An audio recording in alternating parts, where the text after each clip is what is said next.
I'm hearing is that the earthquake, first of all, has been upgraded to 8.3 magnitude. It was initially estimated at 7.8, but it has moved up. The tsunami waves has hit the northern town of Pisagua, again in northern Chile. The evacuation is proceeding normally.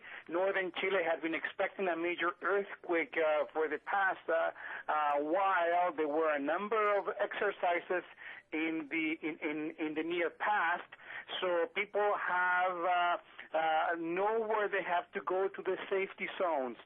In northern Chile, the cities are all located on the coastline, and they're on low line, and they have to go up to the mountain. They're being advised not to take vehicles, but to walk. Also, I would have to mention that no injuries have been reported so far in terms of infrastructure. The lights are on the cities from my vantage point here in Santiago, and the tsunami warning has been issued for the entire coastline of Chile, which is about 5,000 kilometers, and also for Peru and Ecuador. You mentioned there, Jorge, about the town of Pisagua that's already been hit by the tsunami. Can you give us any indication as to the number of people who live in that town? Pisagua is a small fishing port with a small fishing town, and nothing more than a few thousand people, and they have the mountains just at their disposal by simply walking about 20 minutes, and they're already in a safe, secure zone. The advantage of living, I guess, in this part is that you're very close to the sea, but at the same time very close to the mountain. Do you think there was enough warning of this quake, of this tsunami that followed, given the fact that there have been a number of tremors felt over the last couple of weeks? The tsunami. Can you repeat the question? I missed that. Yes, my phone rang. So. No, my apologies. I'm just wondering if you think there was enough warning given to the residents in these affected areas that they should leave their homes. Surely. The warning was issued as soon as the earthquake was felt, and the tsunami warnings, sirens were felt nearly immediately, and all the services, emergency services, began reporting, telling people, the police through their bullhorns, car horns, the firefighters telling people to go to the evacuation zones.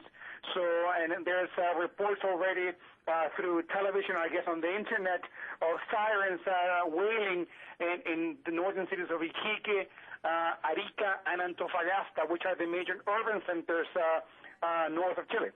Yeah, Jorge, we're actually looking at pictures from Chilean television right now.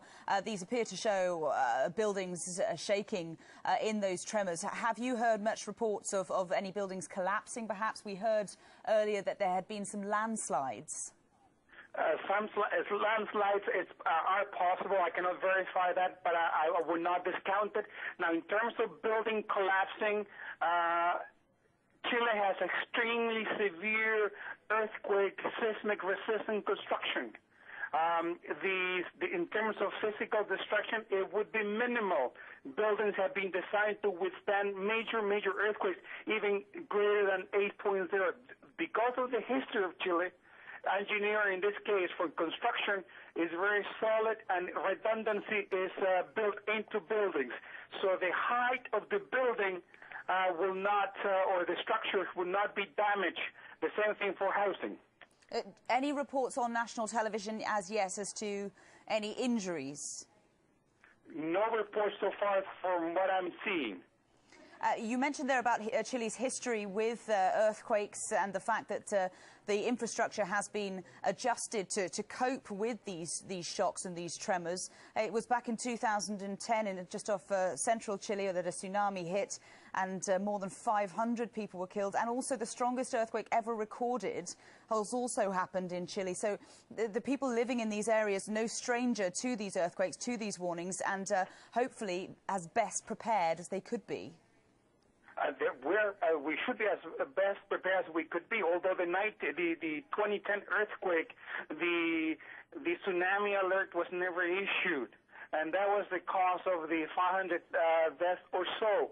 And because the tsunami alert was never issued, despite the fact all the information was available, people were told to stay in their homes, and that's why the large casualties felt at that time, which for Chile, 500 deaths or more, it's large.